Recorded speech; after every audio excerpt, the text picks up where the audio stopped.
Good morning, everyone. Welcome to our second WISTech webinar for 2023. And super excited today to welcome Alana and Tom from the Pennsylvania Technology Program, Tech Owl. And they're going to be giving us all of their insights and knowledge on social media and how to utilize that to expand awareness of assistive technology and how to make sure that your social media is accessible for everyone. So a little bit of housekeeping. This webinar is recorded and it will be archived on our WISTech AT Council YouTube channel. We do have closed captioning available and we have sign language interpreters available. You are welcome to pin that interpreter or adjust your screen as you need using the gallery and the view settings. This is a webinar platform, so your video and audio is turned off. We have the chat, which is going to be available for questions, as well as the Q&A section. I'm sure there'll be some opportunity for some example sharing and some give and take, so feel free to use that chat as our presenters move through their content. There will be a link to the handout that's included in the survey that you will all receive. And the survey options, it will pop up at the end of the webinar. And then you'll also get an email tomorrow with a link to that survey. All of our webinars offer CEUs and CRCs, Certified Rehabilitation Counselor credits. And in order to get those, you will need to complete that survey and then answer a couple questions and then verify that you did attend today. Those certificates for CEU and CRC will be sent out within 30 days of the webinar. So if it's been 30 days since the webinar and you did not get them, that's when you can send me an email asking where they are. Aside from that, I think that's most of our housekeeping, and I am excited for our content today. So I'm going to go ahead and let Tom and Alana go ahead and share a little bit more about themselves and get going. So thank you. Thanks, Laura. Thanks. Hi, everyone. Thanks for having us. We're really excited to be with you all today. I'm going to pull up my slides. Hang on 1 second. All right. So today our presentation is called The Power of Sharing. Oh, you know what? I'm going to shut the captions off on my, okay. Sometimes I get double captions on PowerPoint. The power of sharing using accessible social media to highlight assistive technology. So here's us. This is a picture of me wearing a shirt that says the future is accessible. I'm an occupational therapist, so I've worked in a lot of different settings. I worked in acute rehab and early intervention, outpatient schools, and now I work for the Pennsylvania Assistive Technology Act program as an AT specialist here in Pennsylvania. Hi, everyone. My name is Tom, and that is a picture of me on top of Machu Picchu in Peru, drinking yerba mate, which is a South American tea that is drank with a very unique straw. I have been working at Tech Owl for about 4.5 years. I am a senior AT program coordinator. I have a pretty unique background, which is outside of a lot of kind of like the assistive tech field. I was in foster care for a long time. I was also a university teacher in Uruguay, and now I'm working at Tech Owl, and I've been for the last 4.5 years. I do have a sister with profound disabilities that I act even to this day as a support for, and so disability's been my whole life, so I'm very passionate about it. All right, so today this presentation and workshop is designed to help you first identify 3 ways to make effective short videos about assistive technology, identify 3 social media features to create accessible content, and then identify 3 practical strategies to prioritize digital content creation for your organization. And we know that, you know, we don't know exactly who you are. We know some of you, and it's great to see you all. We know some of you may not be in a position at your organization necessarily where you're a person making content. Maybe you're a clinician and that's not part of your role. So I'd urge you to maybe think outside the box a little bit as we're sharing some stuff. Maybe it's to learn about this stuff so you can advocate to start sharing this stuff at your organization, or for someone to start sharing it. Maybe it's to learn more about this so you can see social media in a different way, and so that when you do, you know, see things being shared on social media, you can advocate for accessibility or for certain ways of using social media. So yeah, so we know not all of you are going to have roles exactly like ours. We recognize that, and so we hope that this information is still, you know, can be powerful in its own way, and that you can kind of use it each however you need to. And we're happy to like always talk through that or think through like how these topics can be helpful for you all. So a quick little access check. So as you may have noticed, Tom and I always do image descriptions for slides. We never know who's in our audience. If there's someone who might be blind who's joining us, or just would benefit from hearing what's going on in an image on the screen, there's a little graphic here of an image. We have captions going. If anyone is struggling to get their captions running, please pause us, or, you know, write something in the chat to let us know. We want you to be yourself. So in this situation, we can't see you anyway. Normally, I would say, feel free to shut your camera off or do whatever you need to do, but that's not necessary here per se. But we want you to be yourself, do what you need to do, stand up, walk around, whatever. And then if you need any other accommodations, please let us know. Sometimes we talk fast sometimes when we get excited about our, you know, this passionate area of ours. So if you need us to repeat something, slow down, pause. We're planning to take a little break at some point, but if you are like, I actually need a break now, can you pause for a bit? Like, put it in the chat, let us know. We're happy to pause for a break if you need it sooner or want it sooner. And anything else, you know, that would help make this information more accessible to you, we're happy to make that happen if we can.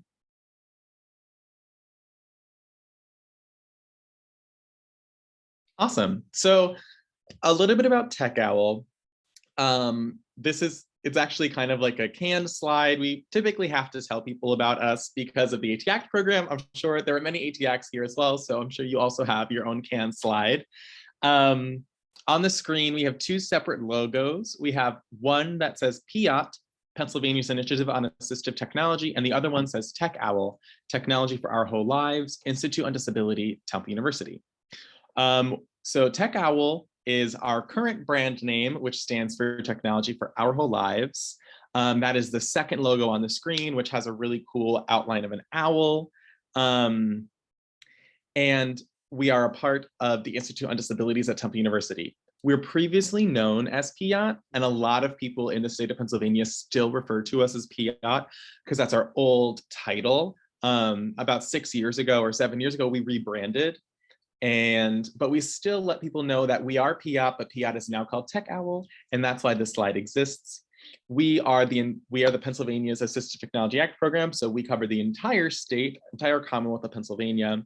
However, if you are outside of the Commonwealth of Pennsylvania, I know that we have OK Able Tech here representing. I know we have New York here as well representing, and we're here with Wisconsin. So there are 4 AT Act programs here as well, but if you are outside of those 4 states, you can go to the at3center.net/state program, or my favorite way to do it is just Google AT3 Center state AT program and access that list and figure out what AT Act program represents your state or territory in the US.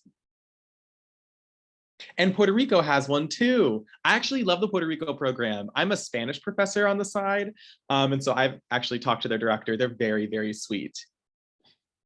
Thank you for putting that in the chat, Melinda. A little bit more about TechOwl. Similar to many of the other AT Act programs, we're all federally funded. So we have federal and state funding that we utilize here at TechOwl, and we are considered a nonprofit organization. We are housed at a university. However, other AT Act programs can be housed through the state or can be housed as a freestanding nonprofit organization. We view disability through both a social and holistic model. We also believe in a user-centered experience. And so we want to ensure that when we are looking for assistive technology, that the person is in the center of that conversation, that they are making the decisions. We will facilitate that conversation, knowing all what we know about technology to help make that conversation easier. But at the end of the day, the whole experience is for that person. We are here to educate, inform, and empower people in Pennsylvania all around assistive technology and however that might look like. On the screen, we have a picture of me, my colleague Katie, who is in a transfer chair. She now has a permanent power chair, as well as my colleague Julianne, who is both holding a white cane and her guide dog, Bob. And this is a picture of our pre-pandemic accessible food truck excursions. We have a hand raised from Heidi. I don't know how to do this. Oh, no, it's fine. I think maybe Heidi put their hand down, or maybe, I'm not sure, but Heidi said hello AZ in the chat, so I'm thinking they might be from AZ. This is Arizona. This is Laura. Yeah, we've got Arizona represented here today. Cool. And yeah, and it's fine. If you're representing another ATF program that we don't know of yet, please put it in the chat. It's also a reminder to say that Tom and I are fine with, like, people chiming in and asking questions. It's possible that you know more about something than we do on one of these topics, or have your own experience or expertise. So, like, put that in the chat. Everyone can learn from each other. Please, like official questions can go in the Q&A, I think. But hey, West Virginia. Madison, hi. Nice. So yeah, if you have any questions, thoughts, like, throw it all in chat. We love that. That's great. Yeah, let us know if you're from another ATX program, and or just in another state and want to say hello. Yeah, absolutely. Great. Let's see. Oh, no. Okay. Here's your first introduction to our social media. So this is a video we made kind of sharing about our program. So hopefully it'll play. Let's see what happens. Alana, there's no sound. If you're Okay, I had able a feeling. to I'm gonna reshare. and then reshare with sound. Gotcha. Oh, what is that one? Let's see. Welcome to Tech Hub. We are a program for all of Pennsylvania. We do trainings and demonstrations about assistive technology. We help people find what they need. We teach people about communication and host AC meetups.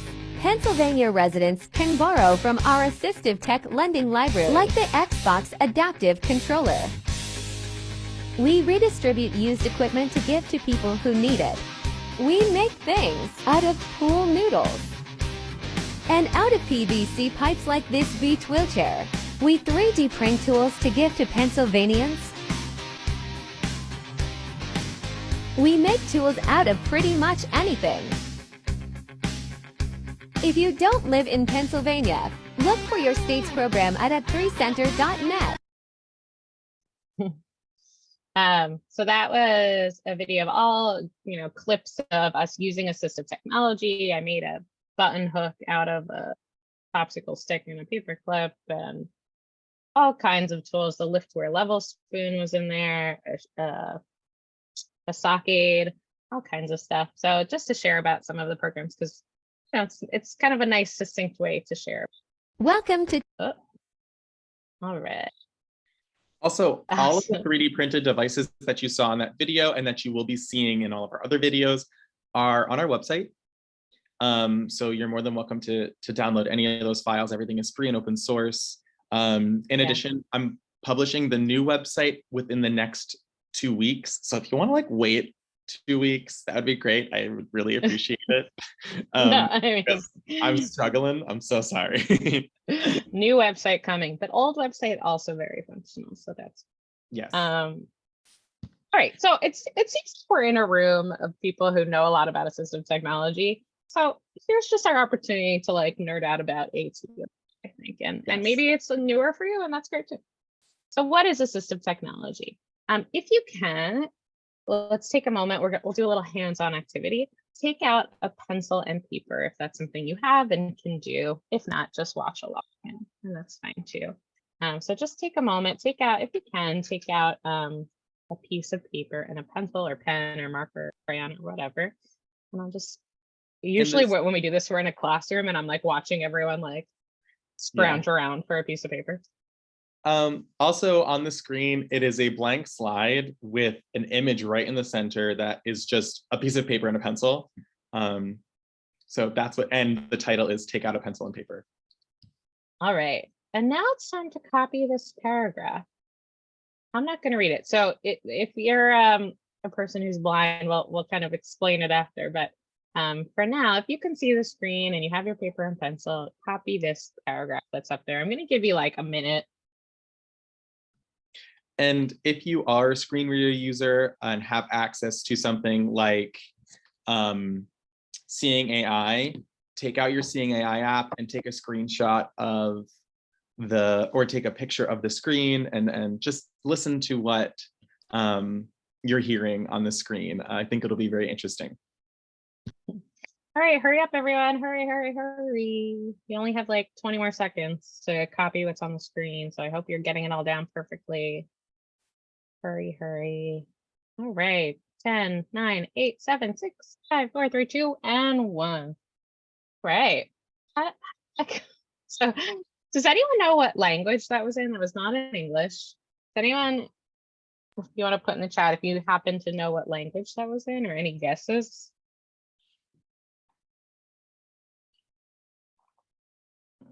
German, good guess. Any other guesses? That's the right region of the world, at least ish. Ballpark. Geography, check. Great guess. That's That was that.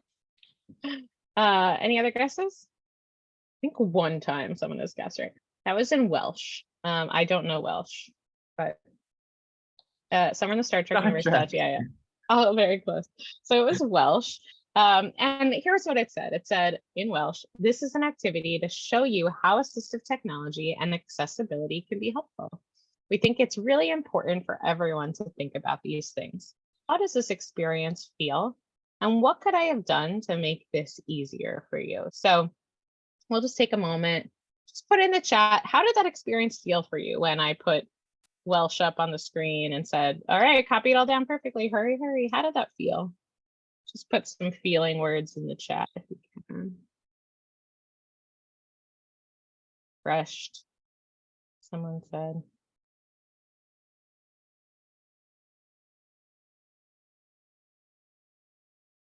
Stressed. Give me one more feeling word.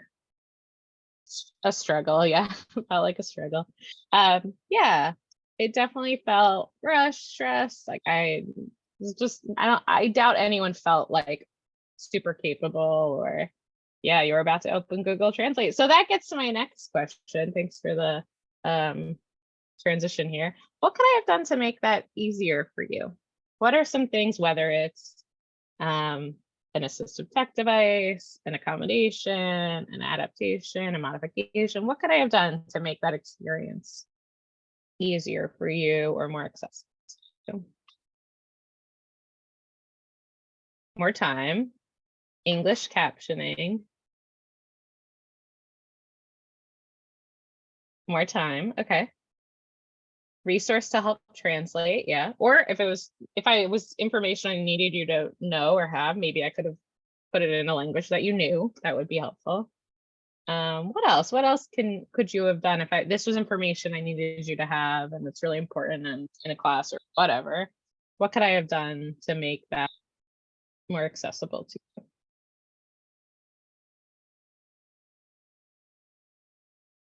Definitely more time. Maybe I could give it to you ahead of time. I could have just sent it to you in an email. Let you know what language I'm using. A handout. Maybe I send everyone a handout or pass it out if we're in person, just so you have it. Yeah. Anything else I could have done? Maybe you could have all taken a picture if you needed the information. Maybe I could hand out with coffee. Sure, that would be helpful. I have my emotional support coffee here. Yeah, there's lots of different things I could have done, different devices. When I put this up on a board, when we're in person, teaching this in person, it's up on the board and everyone's writing and looking up and down and doing a lot of hand-eye coordination. And in those cases, maybe I would hand it out and maybe I do want you to copy it. Maybe that is part of the activity and I have you copy it side by side. Maybe I give you a handout with just a few words missing and you're filling in some of the words while you're looking at the screen. Maybe copying it is not part of the activity and that's not the point of it. And I just want you to have the information. And then maybe I don't need to have you copy it at all and I can email it to you or hand it out to you or something like that. Yeah, offer a choice in writing, typing, or snapping a picture. I love all of those choices. Yeah. Anything else I could have done before we move on to have made this more accessible to you? Yeah, well, if you think of anything, put it in the chat. But this is sort of how we're thinking all the time, like constantly thinking through what can we do? What can we change? What can we modify to make this activity, experience, product, space more accessible to as many people as possible? And oftentimes that's about choice. Oftentimes that's about information. Oftentimes for me, it's about really drilling down, like, what is the meaningful, important thing here? I worked as an OT in schools for a long time. And a lot of times I kind of had to break down with teachers and educators and whoever, like, what's really like the most important thing going on here? Is it really that this kid is like copying it perfectly, or is it more important for them to have the information? So kind of breaking down like what is the meaningful component and how can we provide as much access? So thanks for going through that with us. So this is also probably a review for many of you, but we're going to talk a little bit about the definition of assistive technology, just to like clarify a little bit of how we view it and how that kind of informs our approach to our services. And so first we have the device.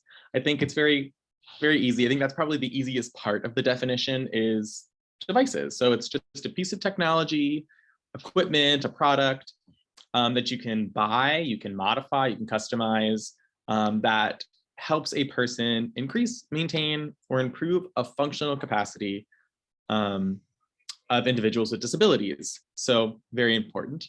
Then you have the service piece. And I think this is like the least obvious of the two components of this definition of assistive technology. So we define that as a service that can help a person with a disability or a person's family with the selection, acquisition, and use of an assistive device. So assistive technology oftentimes is thought about just the device, but we also incorporate into the understanding of our services and our definition of assistive technology, the service component. I think also it's really important to understand that, oh wait, what? Oh, assistive technology is assistive. That is the adjective on the word technology. And so in both cases, we're focusing on the disabled experience. So that little like noun cluster, really what defines that is the term assistive. Sorry about that, Alana. So these are some examples of assistive technology across a wide range.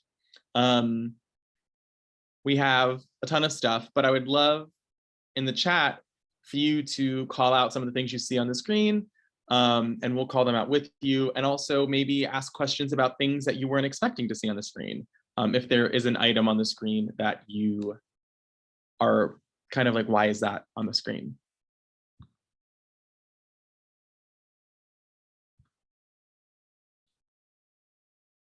So if you see anything you recognize, just name it in the chat. Yeah, an ergonomic keyboard. So we have a black ergonomic keyboard, automatic jar opener.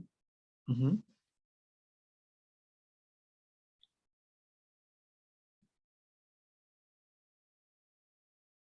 A white cane.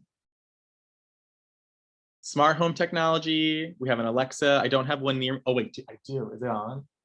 No. Okay, it didn't call out. Adaptive video game device. We have a Braille e-reader with a keyboard. I like to call those refreshable Braille displays as well. A slant board. We have augmentative and alternative communication. I believe that device is a Tobii Dynavox. We have a couple of other devices here too that haven't been called out yet that I'll call out. One is called an Easy Hold. It's like a silicone universal cuff that can attach to a lot of different things like paintbrushes we have on the screen. We have a toothbrush. I've also seen pencils, water bottles, things of that nature. Yeah, the silicone holder, that's called Easy Hold. I love that company. They're really great. We have a power wheelchair as well. And then we have a cup with a smoothie in it. Can someone explain in the chat why that would be considered assistive technology?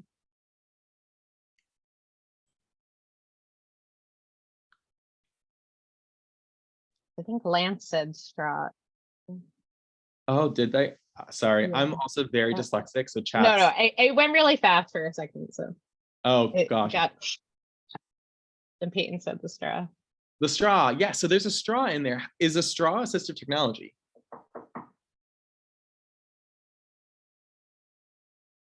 Yeah, for people who might have swallowing difficulties, also for people who might have sensory, maybe like the teeth feel might be just too overwhelming. And so being able to bypass that, there are many different ways, or like even just like physical fine motor, a neck injury. Yeah, all great examples. I'm gonna put myself on mute, Alana, if you could take over. Someone's knocking on the Yeah, door. no, no problem. I love it. When you used to say T, almost anything can be a T. That should be like our top. I agree. I always say like, I feel like I could argue that almost anything could be assistive technology depending on the person's needs and whatever. So yeah, I love that. Anything. Yeah, love it. All right. So we talked a lot about assistive technology. We always like to just kind of like show you where we're coming from, our mindset as far as assistive tech. And then we're going to now transition into talking about short form videos and social media, which has really become something we are passionate about. So we're happy to share with you. So our first question for you is, do you watch videos on social media? So you could just put yes or no in the chat. Do you watch videos on TikTok, Instagram, Facebook, anything? Yes. So far, yes, yes, yes, yes. Well, everyone seems to do too much. Okay. Someone said no. Okay, not a ton. Okay, cool. A lot of yeses. So that's great. My next question is, do you make videos on social media? Oh, cat videos. Sure, sure. Is there a way to integrate cat videos and assistive tech videos? I think, of course, we could say yes. Not related to OT or OT, AT. No, no, no. Okay. Sometimes. Oh, fun. Yes, Madison. We follow West Virginia. Light blinking and a dark cat. Yeah. Yeah. I think there's definitely some cat video assistive tech overlap could happen. Yeah, like some like how do you open your cat's food or take out lit and pet. Yeah, I think there's something there. So great. So so many of us watch videos online, and I think we can talk more about this, but I think it's partially because it's such an accessible, oftentimes accessible. Obviously, there are some accessibility issues there, which we'll talk about, but in kind of the other sense of the term accessibility of like, really prevalent, quick, exciting, interesting, like it's a really quick way to get information, entertainment, but we think social media videos can be a really interesting, quick way to learn something new, which is pretty exciting. So here's a little bit about us. Oh, it looks like I overlapped my picture on my words, but our current practices are to post one video a day. So we share across all platforms. So we usually start with TikTok, post a TikTok video, and then put it on Instagram and Facebook and sometimes LinkedIn. And we're really mission driven. So everything always goes back to assistive technology and disability justice and accessibility. That's really like, we have a really, I would say in some ways, narrow niche about assistive technology and accessibility. So we can really, anytime we're wondering how we are trying to share information, we can always bring it back to that. And I think that's really helped us navigate the kinds of things that we want to share and teach people. And we are able to post without videos going through a review process. And that is a big piece of the success of our practice, that we do not need to share our videos with a single other soul before we post them. And that's something when we talk to other organizations about our processes, like that is something unique about our structure and our ability that I know not everyone is capable of. And that is, I'm sure, a challenge to navigate. But we are blessed to be able to just post whenever we want, whenever we want. So that's really, I think. So yeah, we think social media can solve some problems related to assistive technology. And I don't mean that it can like fix and, perfect everything, but I think there are some problems connected to assistive technology that I think social media has the power to address in perhaps even some small way, or even big ways. So we're going to kind of go through what we think some of those problems are and how social media can impact those challenges. Yeah, go ahead, Tom. Yeah. Also, thanks for covering, Alana. I was just kicked out of the room I was in. So the slide title is How Social Media Can Solve Problems Related to AT.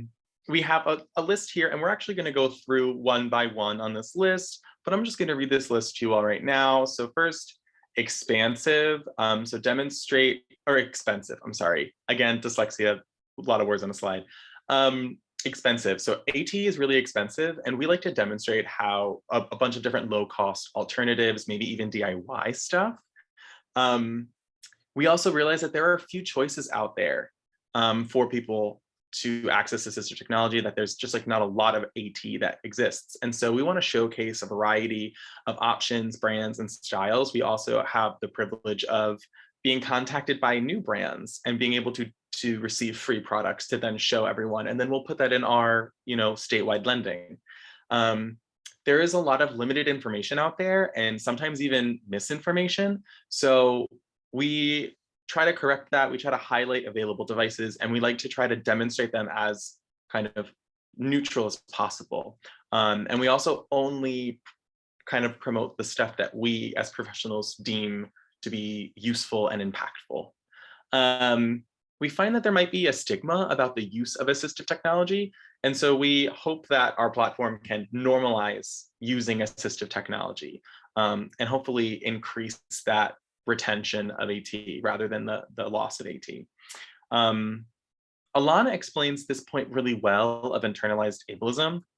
I wonder if maybe you would want to, I just like know I'm going to mess it up, and I just like have heard you say it before, and it's just so well said.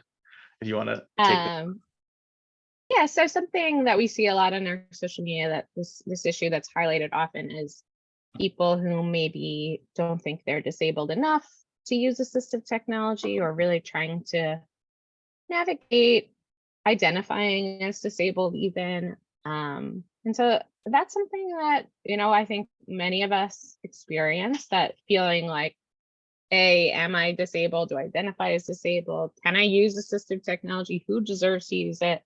And so our one of our other goals with our platform is to say that if you need assistive technology, then you can use it. You don't need to identify as disabled. Sometimes it helps to identify as disabled if you're trying to get things funded through a certain route. But ultimately, if you find a tool that makes your life better, then you can use it. You don't have to, have some special, certification or whatever. Peyton said they run into this a lot with older and aging folks. Absolutely. People are saying like, well, I'm not disabled. I just need this, this, and this, and this. We actually this like really struck me. We once got a comment on a video of a button hook. Someone said, I'm not disabled, but I can't button my own button, so I really need this. And it really struck me as like, okay, like, yeah, you can identify however you want. But if you need a button hook to button your shirt, then like you should use it. So I think a lot of people struggle with that and where they identify. And so being able to say, and Tom's really like made a point that oftentimes in our videos, we don't say the word disability necessarily. If we're talking about, disability justice or something like that, we really are intentional about it. But sometimes we just say like, hey, do you need help opening a jar? Cool, here's a tool, so we really can open up the community of folks who might be comfortable using devices. Totally. See, this is why I asked you to do that point. And lastly, we realize that technology is like always changing. And so standard devices from even like less than 5 years ago when I started at Tech Owl, some of them are just completely out of date. And so we like to use our platform too to highlight new and changing technologies that people might not know about if, they went to school, OT school like 20, 30 years ago, or even someone who has been disabled for a very long time and has just been using devices that no longer are even produced, which is way more common. I'm sure everyone here like knows they've seen like some like weird device that was produced in the 90s that no longer exists now, and they have to like find an updated device. And so we do a lot of updating of just like, these are new devices out there. And so we're always trying to tackle that challenge of rapidly changing technology. So first we have expensive. So demonstrating low cost. So this was a video that we created about the Wheelchair Repair Alliance. We have a really interesting and amazing new program where we teach physical therapists, occupational therapists, wheelchair users, supports, also bike shop mechanics about how to maintain and repair wheelchairs, being compliant with insurance and with warranty, but also understanding too that if you don't have a warranty anymore in your chair, that you should just go to a bike shop and they can help you fix it, significantly cheaper and easier and quicker. And we received this comment from a video that we posted about the Wheelchair Repair Alliance that says, "This is so needed. My insurance company doesn't cover repairs. So knowing how to do it myself or having others close by is crucial." As we know, wheelchairs are incredibly expensive. The wait time to get your wheelchair fixed is incredibly long. And that's your mobility. And so we try to teach people that, you could go to a bike shop and they could probably replace your caster tires within 10 minutes if you bring them the casters, you know what I mean? So that's one way in which we use our social media. Yeah, and of course, like the piece of this that is the social media is that, yes, we're doing this locally. We're connecting with bike shops in Philadelphia and a few other areas around Pennsylvania. But wouldn't it be cool if like everyone around the world knew that bike shops can often do wheelchairs? So that is like the jump from us doing this program locally to like really spreading this out. As Tom mentioned, there's also a problem with assistive technology about limited information. I went to OT school. I did not have a course on assistive technology, but like, you'd think like most clinicians would know a lot about what's out there. And like when I talk to my friends that I graduated with, they're not in the loop. If you're not working in this particular field, like it's hard to keep up with everything. There's just not enough information out there. So just showing people what's available is huge. I'm going to show you this video and then I'll tell you the comments on this screen. Long COVID paralyzed my friend's vocal cords. Seeing him strain to communicate, I suggested he use FlipWriter. It's an app where you type a message and it is mirrored to the other person. Double click and it even speaks for you. Have you needed help after long COVID? So someone commented on this video on the bottom here, "I'm autistic and sometimes nonverbal. I had never heard of this app before. Oh my God, that's so useful." These comments from other videos, "What? I think you just changed my life." I think that was about bone conduction headphones maybe. And someone on another video about a fine motor device said, "Didn't know this existed. I need one of these. My hands are getting terrible." And so I am seeing how much people are like, "Well, this is the first time I'm ever seeing this device. Oh my gosh." And that is so special to me, thinking about how people can learn about a device that might change their life or, make something in their life easier or more independent or whatever. That's really special. So that is definitely a problem with assistive tech that I think social media can address. Long COVID. So we also have stigma. So normalizing the use of assistive technology, kind of like we said, some people don't identify as disabled. Also, a lot of people needing to use an assistive device might signify something to them that could bring up some emotions, right? And this comment is really powerful to us. So it's thank you for all you guys do. Love seeing your page and knowing that we are not alone. And so a lot of what we do as well is community building in trying to normalize the fact that everyone uses assistive technology. I think of many of us on this call use assistive technology, and it's significantly more normal than people kind of lead on. As we realized in the last kind of census, the CDC has kind of informed us that about a quarter of the adult population in the United States alone identifies as disabled. And so 1 in 4 people are disabled, and many of those people are going to have to use technologies to address, independence and things of that nature. And so it's really important to provide this kind of voice on a national and international platform to continue to build that community and to let everyone know that AT is just a part of life. Yeah. And of course, we mentioned this internalized ableism that happens. This was a video about a bunch of different assistive tech that is sort of generic. So the picture in this video is of the Better, which I think was a Shark Tank thing. It's supposed to like making your bed easier, some kind of like strap that goes around your bed that you like tuck the sheet into. But in those like as seen on, I think this was at an as seen on TV store at the King of Prussia Mall, where it's like all this stuff that is so much. I walk around the store, I'm like, AT, just everywhere. And so, and a lot of times because of some comments on our ableist type comments on our videos that say like, why would anyone need this? Just use your hands. We also try to put out a lot of content about why would someone need this? Why would pre-cut fruit exist? Why would we need, yada, yada, yada. So some folks on these kinds of videos say things like, this made me realize I need more accessibility and mobility aids in my life than I realized.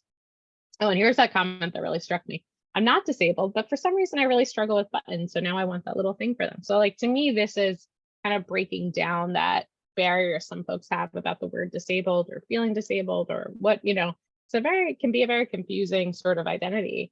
And so just breaking down like, hey, if you might need this device, and that's cool. And that could be assistive.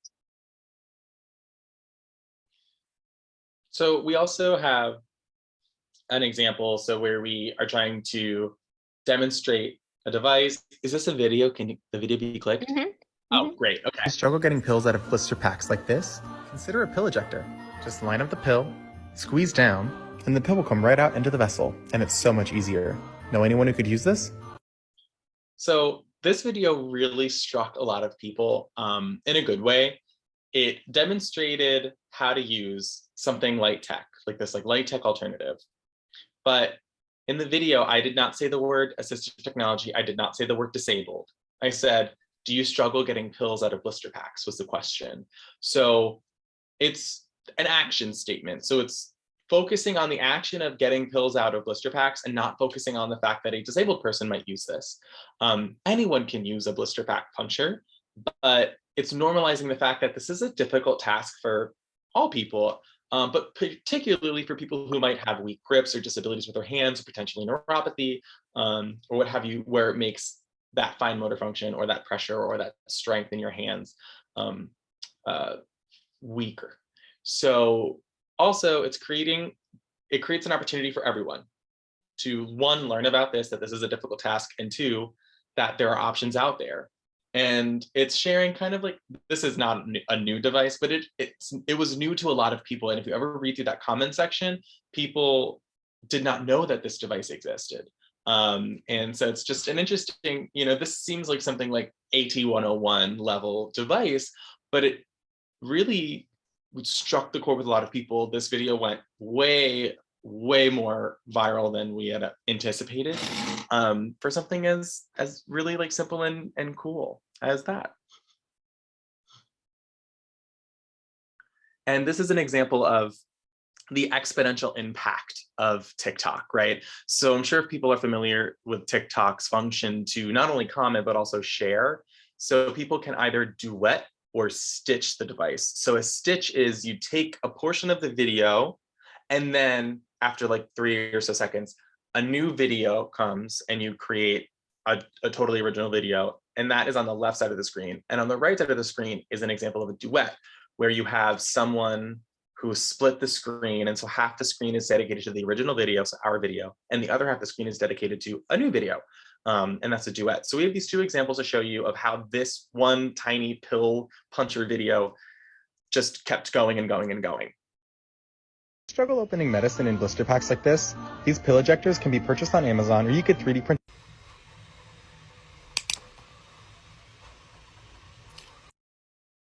I would love to know in the chat, how many million views do you think that video received? Because it's in the millions and it was bonkers. Do you remember? I don't. Yeah. Yeah, actually, Amanda kind of got it. It was around 5 million. It was like, who would have thought that would have gone that wild? Yes, it was a lot more than we had anticipated. And here's the. Struggle If you have struggle opening blister packs, like watch this. These pill ejectors can be purchased on Amazon, or you could 3D print it like we did. Okay. And they work just as good. Considering the doesn't response to crush this that video, we decided to pill, add this though. to our inventory, so request it now for free. Okay.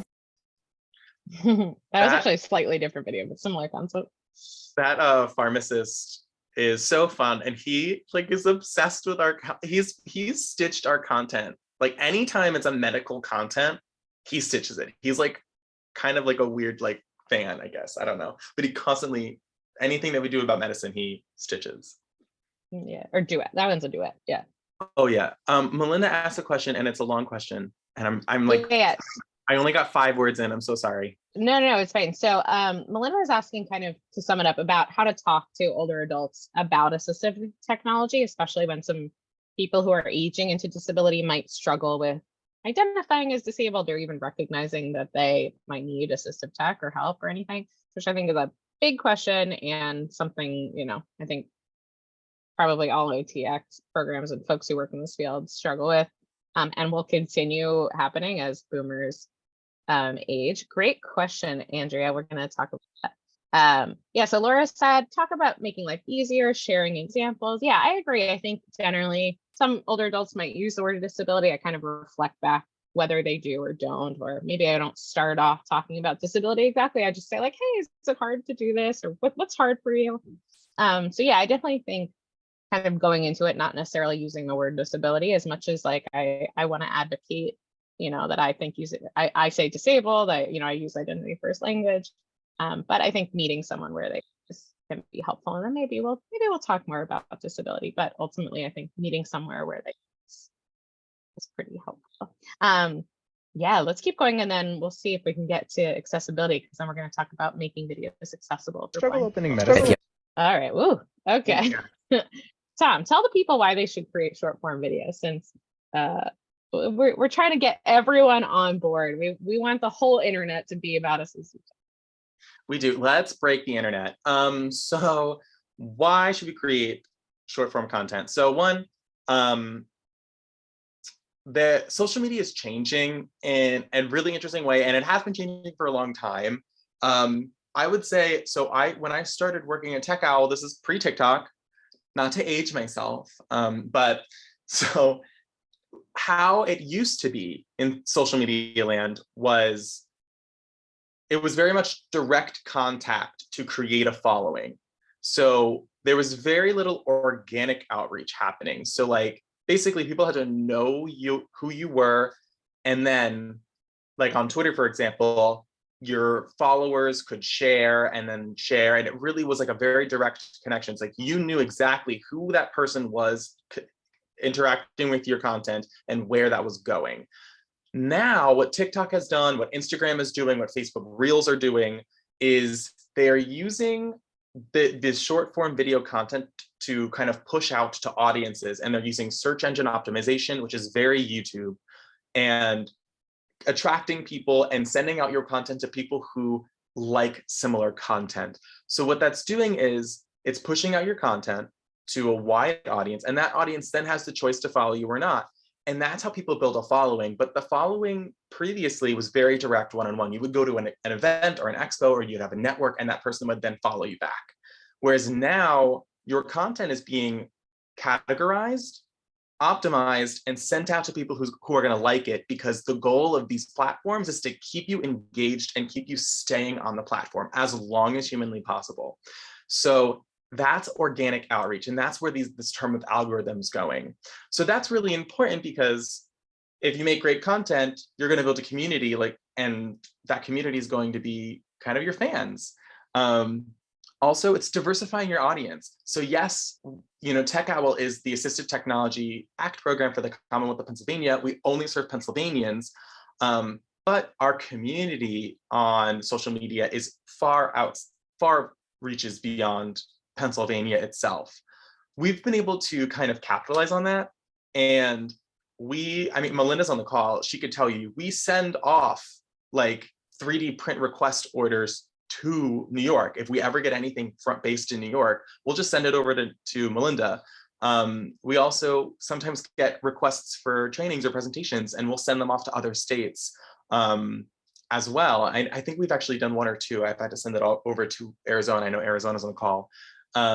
So what it's ended up happened for us is it's diversified our audience, but it also has been able to allow us to make connections all across the disability community nationwide. Also, short form video saves people a lot of time. YouTube videos are very long, written instructions sometimes take a long time to understand. And like a quick 20-second or 10-second kind of video tutorial on how to use a specific device saves people a lot of time. People are really busy, and it's really quick. So those are all the reasons why we encourage people to create short form video content. Oh, Here's a also cool- on the screen, we have an image of a woman in a wheelchair looking at her phone, scrolling. Yeah, so some tips for creating engaging short form videos, and then we'll show you an example. So we like to keep it short and sweet, 30 seconds or shorter. We rarely even get to 30 seconds. We use an active voice. We're like talking to people, we're really engaging them. We want to grab people's attention in the first 3 seconds. So maybe we ask a question, share a statistic, identify a problem. Look through videos, especially of Tom. They're always so good at like really engaging people immediately. He knows some information about like how quickly someone, if you scroll away and this and that. So if you can like really capture someone quickly and they stay a little bit longer, it's really powerful. And we've learned, sometimes the videos we spend the least time on are the most successful. Tom once made a video like in the back of an Uber at ETAA, and there was like people it was like very quick. And that video went really far and was seen by a lot of people. So sometimes, you don't need to like spend 10 hours editing a video so it's like perfectly edited. I think a lot of the folks watching these videos want something that feels authentic and organic and sort of chill and not overly produced. I think there's a time and place for like, professional production quality stuff. Short form videos online, people just want to like feel like you're sharing something with them. So here's a video that I think does a good job at grabbing attention and kind of getting that information out there. A 17-year-old dog walker is making movies accessible. While studying ASL, she realized that there's no ASL captions in movies. Not accepting that fact, she created a free Chrome extension called Sign Up ASL Captions, funded by Walking Dogs. Let's show this person some love. So that video was showing a Chrome extension called Sign Up Captions, which there's like, I think we had a clip from The Little Mermaid, and it shows there's a little box of a sign language interpreter that you can add to your Disney Plus videos. You can have the ASL interpreter in the box. So that video, like really, we have made a few videos about this from extension. It's just like that first bit there really draws people in, and it's quick, it's easy, shares the information, and then, we can get more into it in the comments if we need to, but kind of giving that quick information is really helpful. A few other tips we have. Here's a screenshot of a video of Tom showing how to make a switch for switch adapted toys. So we always film in portrait orientation. All these reels, TikTok videos, whatever, they're all vertical like that. We like to use bright lighting, get really close to the camera so people can see us up close, share bite-sized information, just like some nuggets really is like what I think makes an impact. And it also encourages comments. So if we like share a little nugget of information, people are asking questions, people are engaging, talking to each other, talking to us. We try to edit out pauses so there's not a ton of like space. So usually it's just like quick information with not a lot of pauses in between. We're really trying to capture people's attention. So those are some tips for making your videos engaging. So some practical strategies for prioritizing and managing your content. So upload your videos and pictures into a shared album and folder. Alana and I are both iPhone users. And also Alana and I, like we said prior, a lot of people were asking earlier, like, do you have to get it approved? We don't get anything approved to the university or to Tech Owl, we just send each other screen recordings of videos that we've drafted and like any suggestions. And mostly also for me, because I spell things wrong all the time. So Alana catches a lot of errors that I make, which is really helpful. Also accessible. Accessibility is very important. And so we create and we like take these like 3 to 7 second video clips and we just like have them in a shared album. And sometimes if we're just like out of ideas, we'll just take old clips and create new videos. So it's really important to share all of your pictures and videos and keep them in a folder. Don't delete them, but put them in the cloud so that you could reference them later if you want to use that original content again and create a new video. We also think it's really important to be spontaneous and responsive. Is that a screenshot or the actual video in there? That's a screenshot. So that video was really interesting because there was some type of viral trend going about regarding the fashion industry. And I believe a news reporter was criticized accessible underwear. And like, why do wheelchair users need special underwear? Or like, it was very offensive. And we had a video kind of like idea for that day prior to that event happening. And immediately my sassy butt decided to make a very candid response. So, and a lot of people like kind of just like candid, quick responses to current events. I think it's really important also for your audience to know that you are listening to the news and that you are acting, you're kind of fighting for disability justice. Also, create one video and then share it across all your platforms. So we have Instagram, TikTok, and Facebook that we share our reels to regularly. We no longer use Twitter for security reasons, but when Twitter was secure, we used to also share those videos on Twitter. So we recommend using the website Snaptic to take off the watermark from the TikTok video. Also, both Alana and I find that TikTok's video editing software in the app significantly easier than Facebook Reels and Instagram Reels. So what we do is we make all of our video content in TikTok, download it, and then take the watermark off and just upload each of those videos to the other 2 platforms. Work smarter, not hard. Mm-hmm. Yeah. So consider this as we're like trying to force you all to create content about assistive tech and accessibility. I think a lot of times people feel like, oh, I shouldn't post that, or people don't want to hear about that.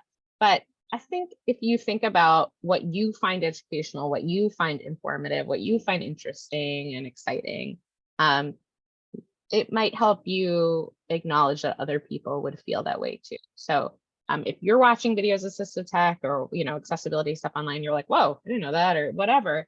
Think about all those other people that would find that interesting too. And so I think that might help kind of make you feel like that information is really important. There's a photo here of 2 people looking at a phone, someone in the background sitting in a wheelchair, and they both are looking at your social media content thinking like, wow, that is really interesting. So consider that. So we're going to go into social media accessibility. I want to take a 5-minute break. So we'll come back at like 12:05 and we'll get into accessibility. We don't have too many more slides up, so we'll be able to kind of dig into accessibility a little bit and then answer questions, talk, share some ideas. While we're on the break, if you are not taking a break and you're hanging out, pop in the chat your favorite disabled social media person. So just fill the chat with cool people to follow on social media, disability advocates, folks working in this world. Oh, sorry, time.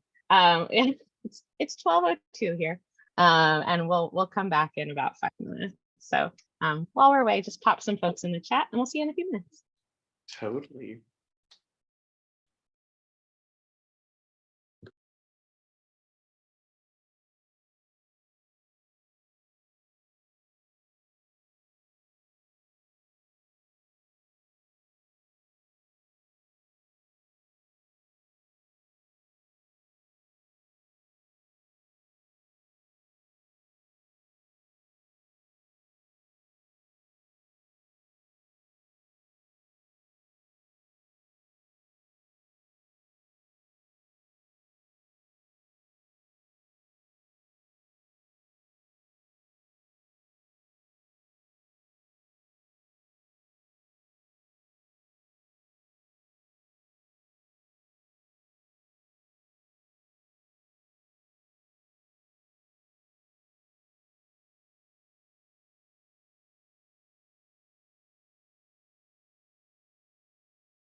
We'll give it about like 1 more minute and we'll come back together.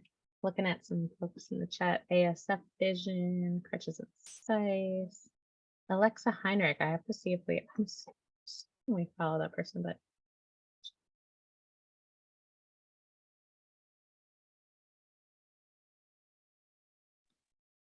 It's always fun when we find like a new creator to follow and we're like, wow, how did we not know that you existed?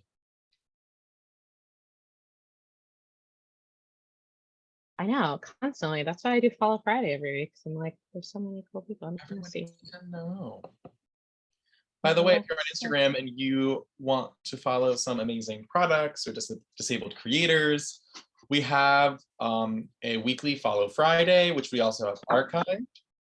So you can go back almost 2 years of Follow Fridays to increase your feed to be incredibly AT or disabled creator specific, which is really great. We were not following Alexa, so I just found Alexa and followed them. Hashtag Hey Alexa. That's So fun, are we going always to be fun. spotlighted on our Follow Friday this week? Yeah, of course. All right, welcome back. Feel free to pop any other social media accounts in the chat. I encourage people to follow folks. And now we're going to get into talking about social media accessibility.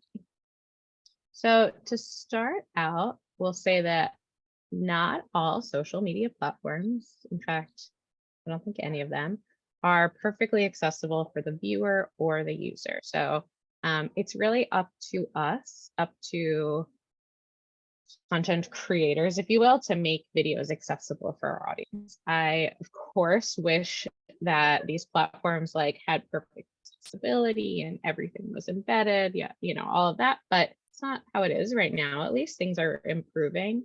But right now it's up to us to really ensure that our content is accessible.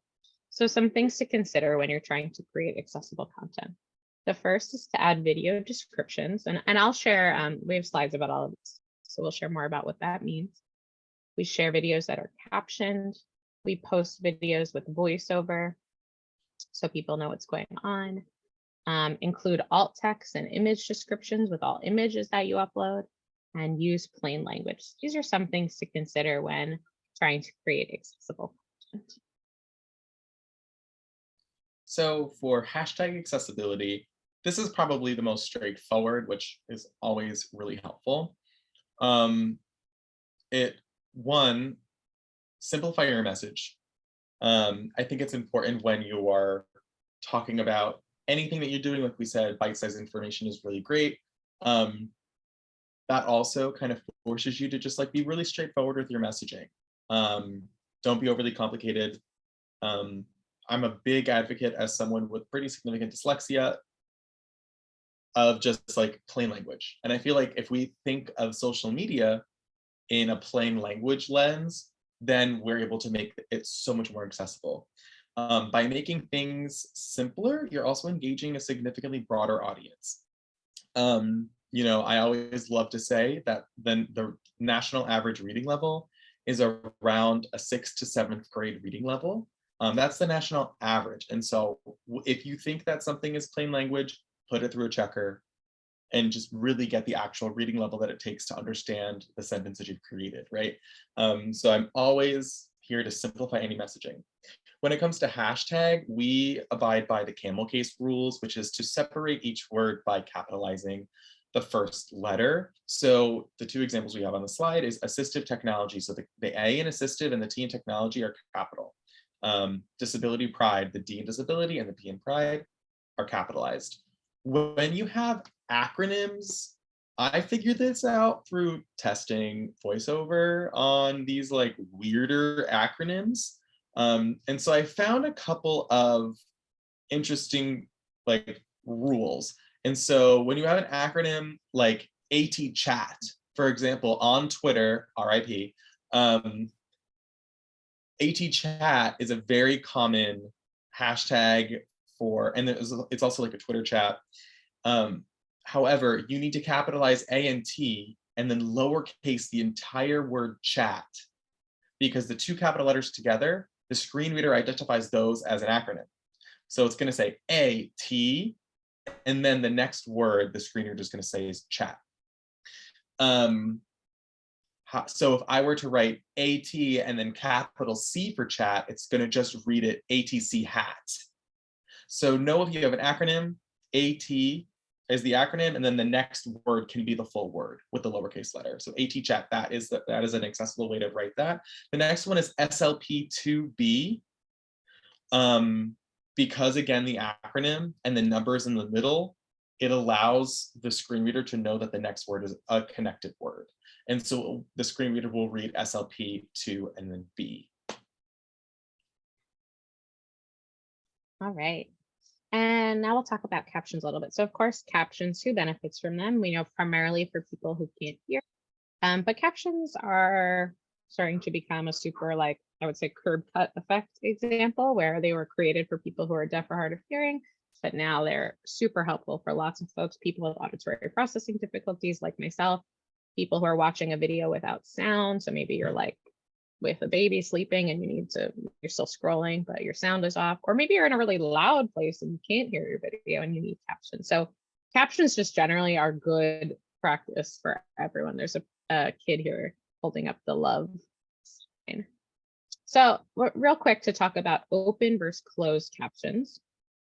We generally use both. Open captions are the ones on the top in this picture where it says, want to host a wheelchair repair workshop in your city? Here's how we did it. And that's an example of open captions. Those captions can't be turned off by the viewer. They won't be lost if someone downloads a video to their phone. They're burned into that video. So those are great. Those are, I think, good things. You don't want someone to accidentally turn off captions. Some folks might not be able to, turn them on and off necessarily. But they offer less control. So for someone who might say, oh, captions are kind of distracting to me, actually, you can't control them, and they could be distracting from a video. Closed captions, which you can see on the bottom here in the screenshot, it says captions are auto-generated, same caption, but it's closed caption. So that means it can be turned on and off by the viewer, which provides for more control. But it could be accidentally turned off. Some folks might not be able to turn them back on if they need to, and they wouldn't be included if the video was downloaded. So if someone was sharing this video somewhere or downloaded it or whatever, those captions would not come along with that video and they would be lost. So we tend to use both because we generally have decided to prioritize ensuring that captions are available. So we use open captions on all our videos, and depending on the platform, it's, can be varying levels of frustrating.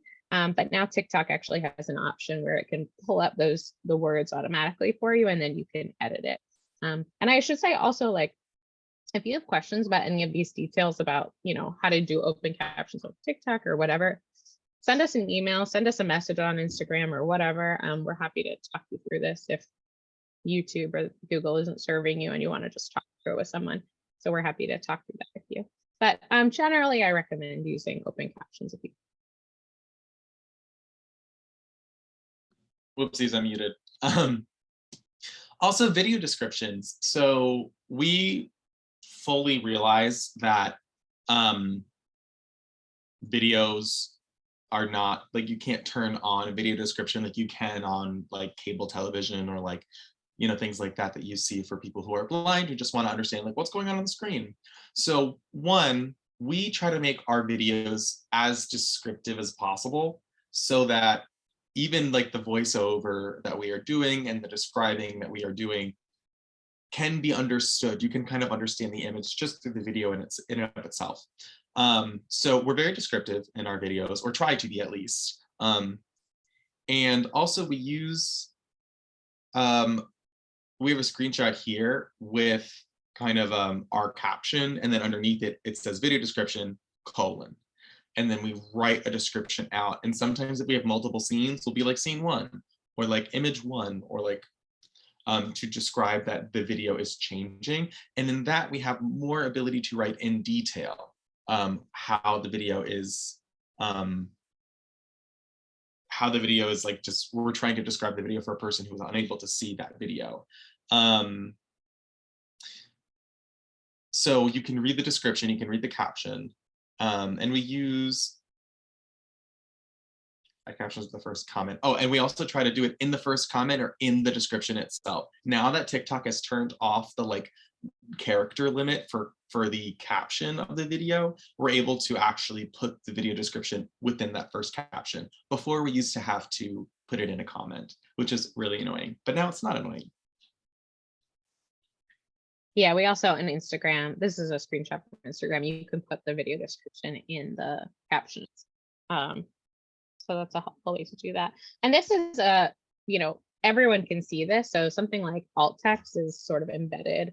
So an average person not using a screen reader wouldn't know that alt text was there. This is public, so everyone's seeing it, which I actually think is another great kind of curb set effect universal design thing, that a lot of times we're showing things that people have never seen before.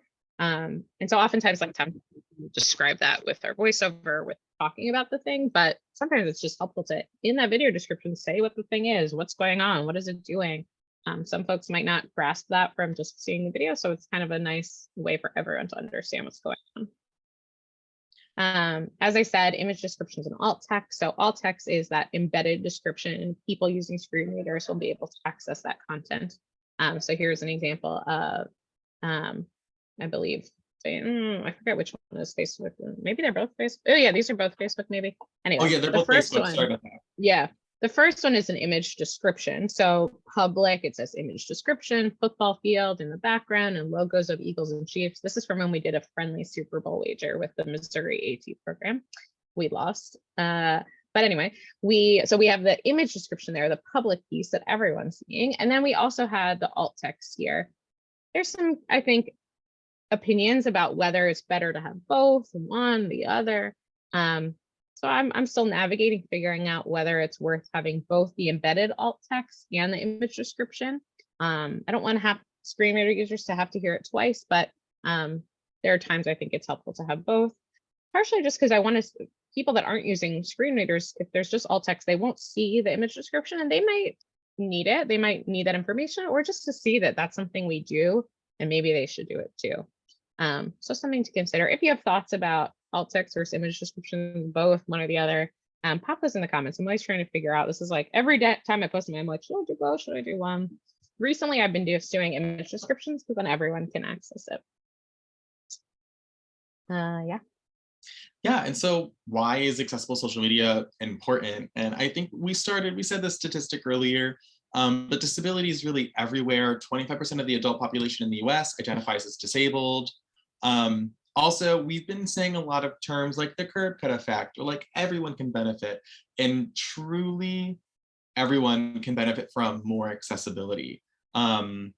Captions, like if you are, you have a crying kid next to you and you want to like read this content and you can't listen to that, or you're in the quiet car on a train, right? And you want to engage in a TikTok content. Well, you can't really put your volume on if you don't have your headphones, so you can read the captions. Accessibility is just opening up your content to literally every person. Also, you're making this video content and your message is super important. And so everyone deserves the ability to know about your content. This is also, there's an image on the screen of this like cartoon human with like all these different icon images of like an ear and an eye and a search bar and a brain. So it's just trying to represent the fact that accessibility is engaging literally every ability, which is awesome. Yeah. So we'll talk through, and we've kind of addressed some of these a little bit, but some challenges we've encountered, and we'll talk about some happy things too.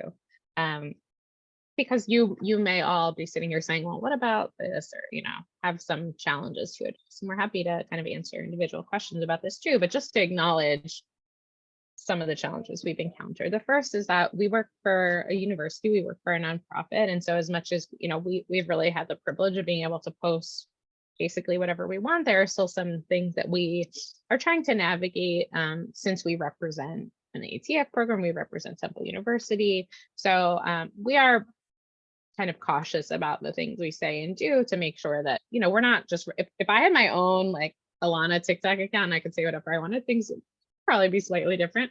But we try to balance a little bit of sass with our kind of representation of our university and our program. Of course, there are imperfect accessibility features. We know well, Tom, before TikTok did that like automatic captioning, it was really hard for Tom to caption his videos as a dyslexic person. And that's something that we know a lot of people struggle with, or maybe someone's posting content, but they themselves have a fine motor disability and aren't able to like do that kind of, or captioning or even editing of the video might be really hard. So it can be hard to be a disabled person creating content. And so we're also trying to always find ways to make the creation of these videos more accessible.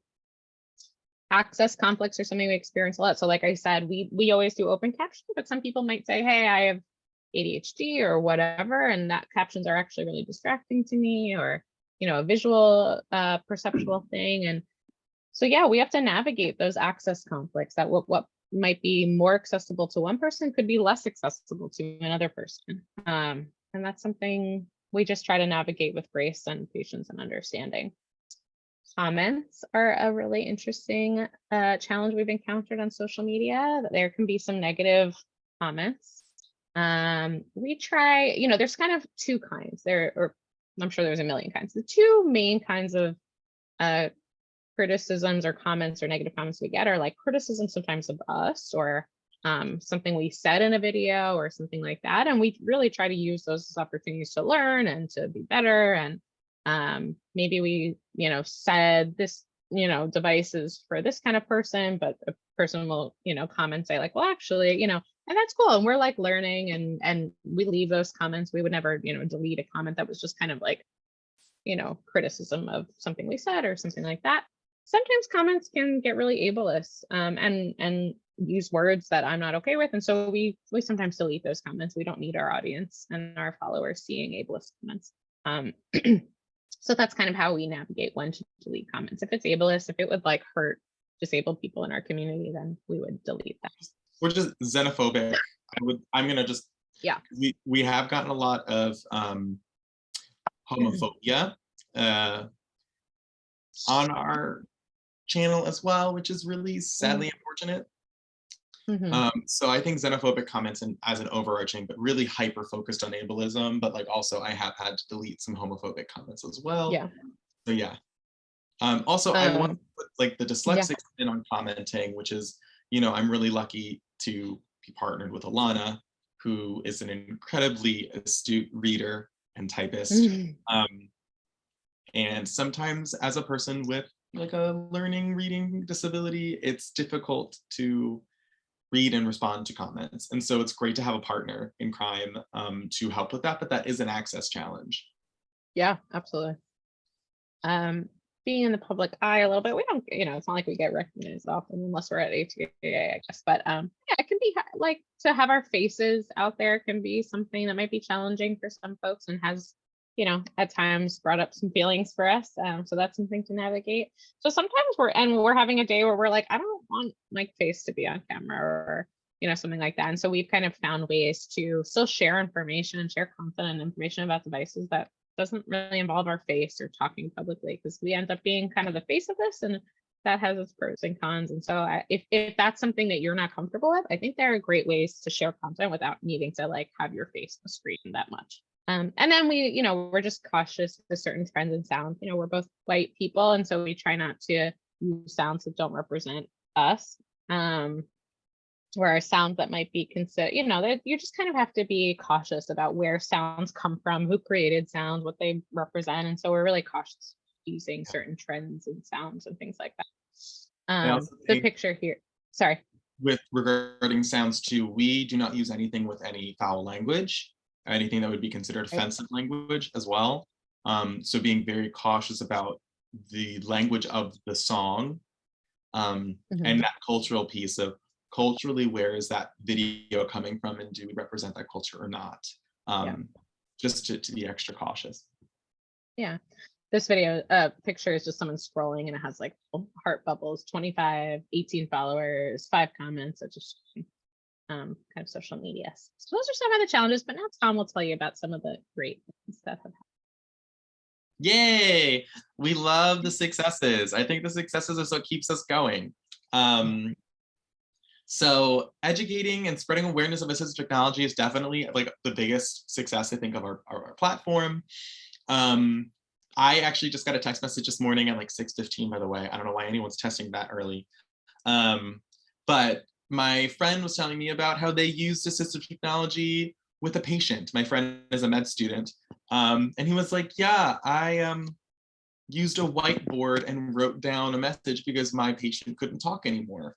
And I was like, that's incredible. I'm so glad that you thought of assistive technology and you told me about that. And so I think even in my personal life, of my non-AT friends are just like thinking about this now. And I feel like a lot of people are able to think about assistive tech, or we get tagged in a bunch of different posts. And so people are recognizing our brand to disability tech. And so a lot of people are learning about assistive tech. We are able to connect with amazing organizations, like we had mentioned earlier, Sign Up Captions. She's also like, how are you like not even 18 and doing the work like that? I just, yeah, incredible. Also Open Style Lab, which they do accessible fashion and accessible clothing, as well as like bike shops. We've been able to connect bike shops all across the country, which is really, really cool. And we've had bike shops even come up from like DC to take our workshops, which is amazing. And also making a broader impact. So Flappy the elephant is the image on the screen. And my colleague Caitlin and I actually really taking a lead on this, and Alana too, have made a really big impact with switch adapting toys. So because of our social media account, our holiday toy adapting events and everything like that, Spin Master, who is the creator of the Gund brand, which is Flappy the elephant, as well as that penguin that makes a whole bunch of sounds, which are really frequently adapted on like third-party vendor sites like AbleNet. So Gund is the original brand. They contacted us to learn more about switch adapting toys and how they can in-house adapt a toy for market cost. And so I'm currently working with them to make on market, like on their e-store, just they're going to make their toy adapted and include the button with no extra charge of the consumer, which is wild to think because people are paying like $50 to $60 above cost just for a toy to have an input. And they're going to not only provide that, but also the button itself. It's insane to see the broad impact of just posting a 10-second video about how I switch adapted a toy, and that one video gets the ear of a senior design engineer at Spin Master and who I've had regular contact with for about 8 months. It's really incredible to see that this is what makes this whole slide is what makes posting on social media and the headaches that might come with it worth it. Yes, and so someone asked a question about reporting data. So I'm gonna keep that question in mind as we get to questions in a moment. I can and you can answer that because I can't. So we're about to wrap up this content here and get to questions, but before we do, of course, follow along on social media, get in touch. We're Tech Owl PA everywhere. And you can also email us. So we'll put our emails in the chat as well if you want to just email about stuff. But we also respond on Instagram mostly and Facebook, but you can always email us. So yeah, follow along. We also I've always really encouraged people to copy our content. So we have no sense of proprietariness over our content. We really want you to use it. If you see a video that we made and you have the same device, make another video that says the exact same thing. Cool, that's cool. We're so glad Peyton said we're the best inspo. So yes, take our content and use us as inspiration, just remake it, say something, the exact same thing, or say something else, or something that applies to your state or whatever. And then tag us or, whatever. We're happy to share your content. Whatever. We're just really into spreading the good word of assistive tech. So please feel like you can copy our content. Okay, let's do a survey and then we're going to get into questions. So if you work for an ATX program, you know that we need survey data. So I am going to put the link in the chat. That would be a little bit easier.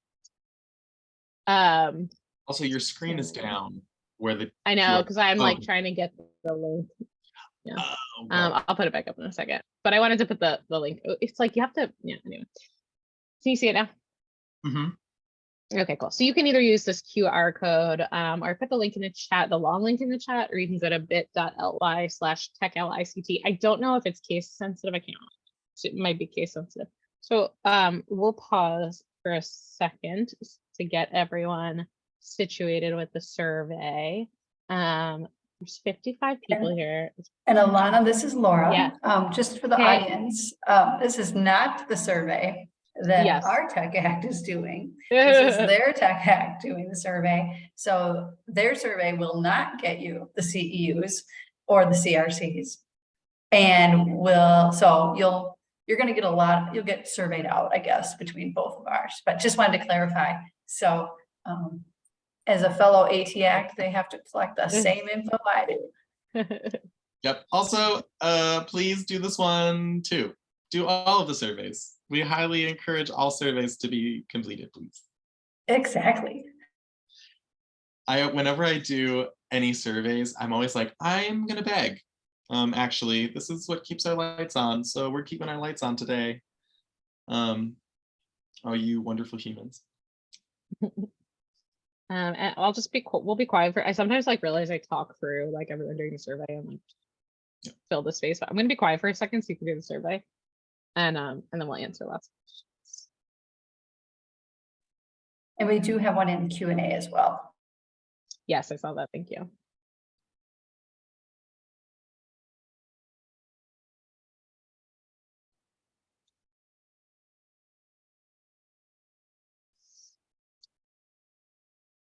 I'll give it a couple more seconds and then we'll get to questions. And I'm happy to also share like more videos with you or any other things. All right. So first, before we get to this Q&A, the question that's in the Q&A, Tom, there's a question about reporting. So someone said, Andrew said, do you use any reporting tools such as CIL Suite to capture the impact of your social media outreach? If so, how do you capture the impact? Do you want to speak to that a little bit? Yes. So I do not use CIL Suite. We don't use any programs like Hootsuite or anything like that. What I do to collect the data is I use the native outreach calculator. So Instagram allows you to capture, I believe, 90 days. And so right at the end of the quarter, I capture that 90 days. I just take a screenshot of the overall outreach of all of the last 90 days. TikTok only gives you 60 days and Facebook gives you a lot more data. So that's what I do to capture the outreach is I just use the native like in app, and I just like try as best as I can to capture it as accurately as possible, which is really helpful. So with the platforms that only gives you 2 months of data versus 3, what I do is actually at the turn of the second month in the quarter, I take a screenshot and then I take a second screenshot at the end of the quarter. And so I try to keep on it as much as possible to be as accurate as we can.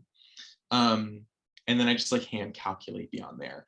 We were advised that the numbers that we report for outreach in our public awareness data for AT Act programs is views.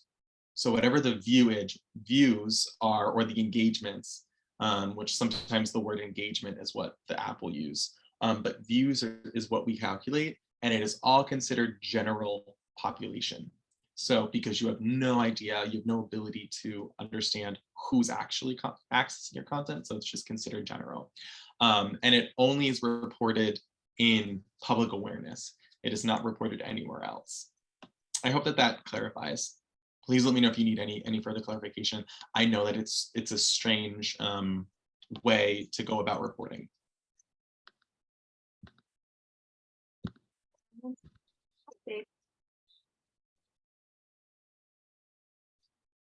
Cool.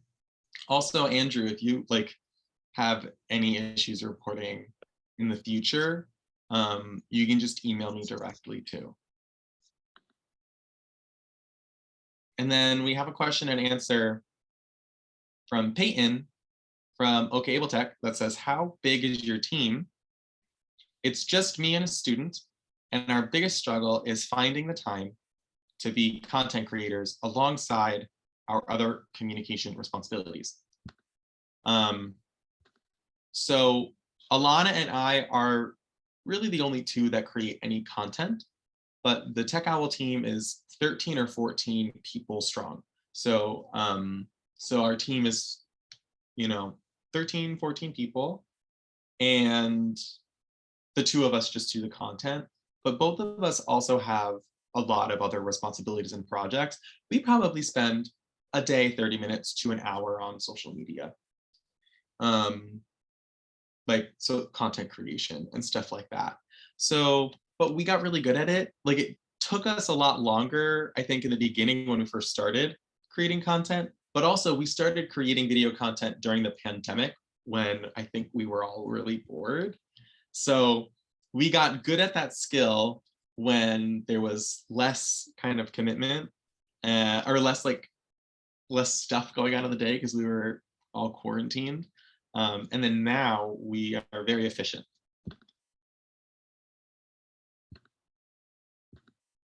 Yeah, and I think we also like Tom said, can you hear me okay?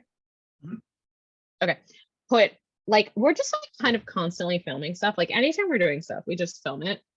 And then we put it in this folder or put it in our shared iPhone album. And then we just pull from there. So we're not kind of recreating the wheel every time we want to make content.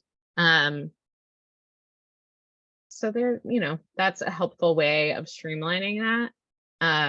I don't know, Tom, what else do we do to really make things easier for us? We farm out some stuff. We have some volunteers that make content for us. So you might find a volunteer that's into this. We have an OT student who's just wants to learn about assistive tech. So she borrows stuff from our lending library, makes a video of it, hey, check out this cool device. And that's her way of learning about assistive tech and doing some volunteering through OT school. And then we put her videos on our, it's not always Tom and I, sometimes it's volunteers, they're folks. Yeah. I also think too, we have a goal, we really try one day, one post a day, one short form video a day is our goal. And if we don't reach that goal, that's okay. But it is it's an attainable goal for us. And I think a lot of content creators, you'll notice, they might post once every 3 days or once a week. And I think that's also if you realize that the whole content creation is just not in the cards on a more regular basis. I think even small steps toward a goal are still steps. Yeah, or even you can duet one of our videos, and it's just you. It'll be our video next to you going look at this, pointing, that's cool. Maybe all your videos are duets, to get started. That's cool. Honestly, Crutches and Spice, Amani, she posts 5 videos a day, and probably 80% of them are her just stitching things, or her duetting something and just sitting there and being hey, look at this. Or she stitches videos and then either critiques them or talks and expands. And it's very just off the cuff. She's super off the cuff all the time. And that's a really great example of just and she posts all the time because it's really actually quite quick to do a duet. It's super quick. Yeah. As long as you're comfortable putting your face, I'm not super comfortable putting my face on the internet all the time. So I fits and spurts. Yes, for sure. Any other questions we can answer? And if not, I'll just take some time to show you some videos of ours. Yeah, go ahead. Are you there, Laura? Are there any questions? Otherwise, if you're going to show a couple videos, that'd be great. I think people would appreciate that. Okay, sure, yeah, absolutely. Let me pull.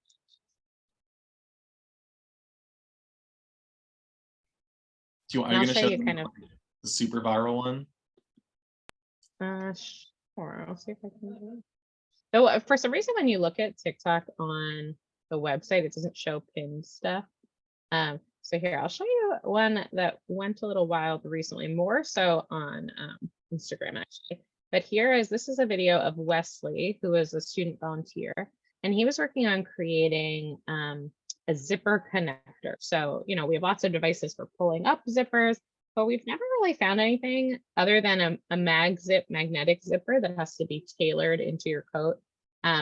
We've never found a device that helps someone engage the two halves of the zipper to like put the zipper pin in the zipper slider.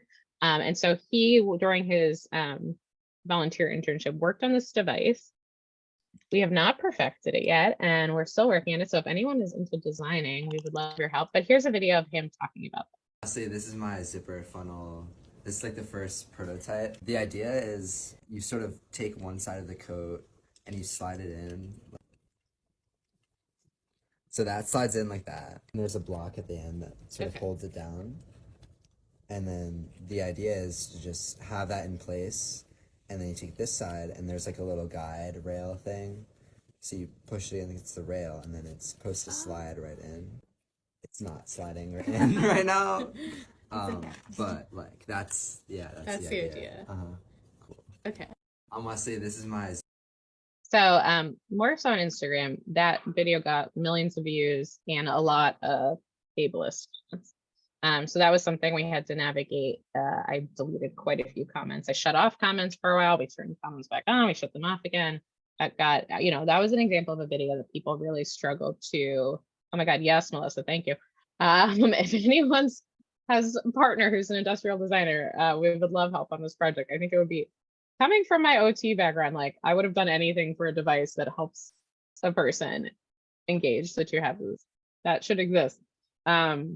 So yeah, we can send you the file that Wesley was working on if anyone wants to mess around with the file or create something. Anyway, yeah, that was a very, interesting video. And then Wesley did a follow-up since so many people commented on that video, like, why would anyone need this? A lot of stuff I won't even say out loud. But here's a follow-up video he did on. Hi, I'm Wesley and I'm here with Tech Owl PA. I just wanted to clear up some things about our previous video. I'm a high schooler and I'm doing my senior project with Tech Owl PA. One of the projects that I'm working on is designing a way for people with arthritis, paralysis, different disabilities that don't allow them to use their fingers very well. They have trouble zipping up their zipper, like putting the zipper pin into the actual zipper itself, like that motion. We need to design something that can latch onto the coat while the coat is in the zipper funnel. So you kind of need two hands for this motion, and it would be a lot easier if we could just design something that would latch onto the coat once it's already in, so you wouldn't have to hold down with this hand and zip it up. Hi, I'm Wesley and I'm here with... So that was a little follow-up there to help people understand more about it. So they would also work for zippers where the little tab you hold breaks off. Yeah, absolutely. Let's see if there's one more video. Can you Tom, are you show, gonna say something, sir? yeah, can you go up to the disabled owned businesses and show accessible pharmacy? Since we have like this national crowd, I just Amazon fines? Nah. Welcome to part 4 of a series where we highlight disabled-owned businesses. This is the Accessible Pharmacy. This is a blind-owned business that gives people their medication in accessible packaging. Also, 25% of their employees are blind. They provide personalized blister packs, large print prescription labels, and even braille labels at no extra charge to the consumer. They have many other packaging options and are currently in 32 states across the US. Check them out and spread the love. So we're working with them and they're amazing and incredible. They are in 32 states across the United States. So like there's a really good chance that they are in your state. We have been actually, I've been recommending them, recommending our consumers that come to us who are blind to them for medical management. They are super accustomed to working with people and finding unique solutions to fit their access needs. So like they are just an incredible organization. The co-founder and CEO is blind. So they're really, really incredible, especially for people who are blind, who have complex medical needs that need medical management that's accessible to them. And they're actively working to expand their accessible packaging to be incredibly universally designed for all people with all different types of disabilities. So can recommend them more. And so, yeah, and that's another thing that we do with our social media is we like to highlight amazing businesses. So. Yeah. Here's one with a new device that we got recently. Have you ever wanted closed captions but for real life interactions? The X-Ray glasses are just that. X-Ray is a deaf-led organization that created these glasses to caption real life interactions. The phone attached to the glasses captions the sound and transmits them to the screen in the glasses. Know anyone who could use this? Have you ever wanted That's another great thing. Tom always ends his videos with something like, do you know anyone who could use this, or could you use this, or something like that. I think that's a good way to kind of bring people in that might not feel necessarily disabled or know that this might be something that they or someone they know could use. Let's see, there's one more fun one, and then I'm going to share a few other things, links and stuff in the chat. Any other particular ones you want to share? Oh, here's a video. Let's do the Sarah Elizabeth Bones. one. Yeah. Yeah. Look at this. Perfect. Oh my God. Isn't it great? Chris. I know, it's my dream. I have goosebumps everywhere. This is out of this world. What a birthday. I know. Happy birthday. Look at this. So that was Elizabeth in the beginning, but then that was using like a trending sound, and we just chucked a bunch of clips in there. So that video probably took like 15 minutes to make because we had all these random clips of stuff from ATIA Boost and our volunteer Elizabeth and stuff I've recorded that I've used, all different kinds of stuff. And we just used that sound, put a bunch of clips together, captioned it, ready to go, easy peasy. So those kinds of things, those are the reasons why we have this shared album and just kind of put stuff. So yeah, We love the Kardashians. yeah, that was a really fun sound. I want to also put in the chat, we started recently a Discord server of talking about assistive technology. So I'm going to put a link to that in the chat. If you are interested in chatting about assistive technology, we have channels there that are about 3D printing, about all kinds of AT. And we would love to have more folks there talking about stuff. I'll also put a link in the chat to our, I know Tom said he was working on the website, but you can use our Maker catalog right now, which is where we put all of our 3D print files. Someone already joined the Discord, yay. We're new to Discord, so we're still figuring it out. Well, bear with us, but it's been fun. If you want to see our 3D print files, they're all in our Maker catalog. Is there anything else we need to share, Tom, link-wise? I don't think so, but you can email us or DM us. Yeah. Yeah, we have a 3D printing monthly work group. If anyone works for an Assistive Tech Act program and is interested in getting involved in 3D printing, I'll make sure that the information about that is in the Discord, but reach out to us if you're work for an ATAC program and want to get involved in, even if you don't 3D print yet, you can still join us for that. Anything else, Laura or Tom or anyone else, that feel free to put it in the chat. Hi, everyone. Welcome to the Discord. I'm seeing all your little names pop up. Thanks for joining us there. We also, if you're affiliated with an ATAC program, please like message either Alana or I, and then we have a separate channel just for ATAC members to interact that we're still trying to build out. Because we really don't see that there is like a way for like, I mean, I would consider like myself to be like a lower level ATAC person. Like I'm not a director, I'm not an assistant, like I'm just a regular employee. And I don't know if there's any real way for just regular employees like me to interact with other regular employees at other state programs. So that's like a way in which we're trying to kind of create a space for passionate employees to engage, because directors are able to engage, but you know, a person like myself isn't able to engage really with other states. And we love, you know, like we work a lot with a lot of ATAC programs now on like a one-to-one thing, but this is like a way to just like overarch and engage everyone. That's great, Tom. I will reach out on that because that's a struggle we've had in our state as well. And sometimes it's just getting the buy-in from our partner agencies that the communication shouldn't just happen among the admin, you know, because coming up through the field, that's what I did with all my colleagues around the state, you know, so we'd get together quarterly and you'd have that opportunity to really network and engage and share those ideas beyond what the management or the admin is doing. So I will reach out about that because I've got some key people that I think would really enjoy that. We do a monthly chit chat. So just basically hang out in Zoom for an hour to share ideas and things like that. And we've had other states join in that. So I'm happy to share that with you guys back. Yeah, thank you. So any other questions for Alana and Tom?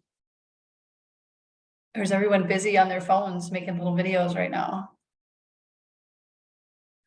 This is one session where it was like actually allowed to play with your smartphone during the session. So that's great.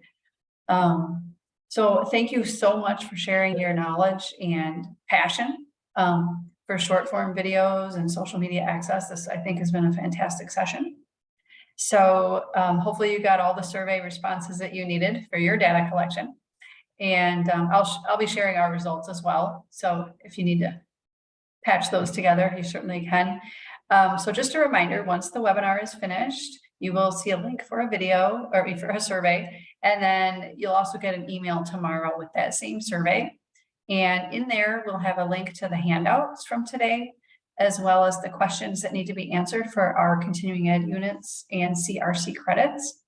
And then usually within about a week and a half or so, this will be archived on our WISTech AT Council YouTube channel. And so please subscribe to that and check out any trainings that you may have missed. Otherwise, I hope everyone has a fantastic rest of their week. And thank you so much, Alana and Tom. And we will see you at ATIA next year. Thank you, everyone. Thanks, Maybe. everyone. Talk to you soon. Bye, everyone. Thank you. Bye-bye.